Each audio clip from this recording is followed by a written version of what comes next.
ગળતેશ્વર કોર્ટમાં ન્યાયિક ક્ષેત્રે પોતાની સેવાઓ આપતા ગળતેશ્વર કોર્ટના આસિસ્ટન્ટ પબ્લિક પ્રોસિક્યુટર સરકારી વકીલ શ્રી ટી.એસ. મલેક આગામી સમયમાં ઇસ્લામ ધર્મના અત્યંત પવિત્ર યાત્રાધામ મક્કા મદીનાની હજ પડવા જઈ રહ્યા છે। આ નિમિત્તે ગળતેશ્વર બાર એસોસિએશન દ્વારા તેમને પુષ્પગુચ્છ આપી ભાવભીની વિદાય અને શુભેચ્છા પાઠવવામાં આવી હતી।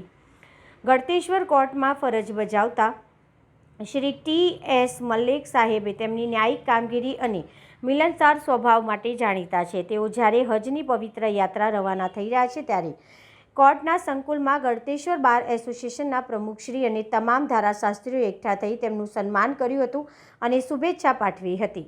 વકીલ મિત્રો દ્વારા શ્રી મલેક સાહેબને પુષ્પગુચ્છ અર્પણ કરી તેમની આ ધાર્મિક યાત્રા સુખદ, શાંતિપૂર્ણ અને મંગલમય રહે તેવી દુઆઓ પાઠવી હતી। આ પ્રસંગે ઉપસ્થિત વકીલોએ જણાવ્યું હતું કે શ્રી મલેક સાહેબ જેવા કર્મનિષ્ઠ અધિકારીઓ જ્યારે પવિત્ર મક્કા મદીના જઈ રહ્યા હોય ત્યારે સમગ્ર બાર એસોસિએશન માટે આનંદ અને ગૌરવનો વિષય છે। ઉપસ્થિત આ કાર્યક્રમમાં ગળતેશ્વર કોર્ટના વરિષ્ઠ અને કનિષ્ઠ ધારાશાસ્ત્રીઓ તેમજ કોર્ટના સ્ટાફ મિત્રો મોટી સંખ્યામાં હાજર રહ્યા હતા।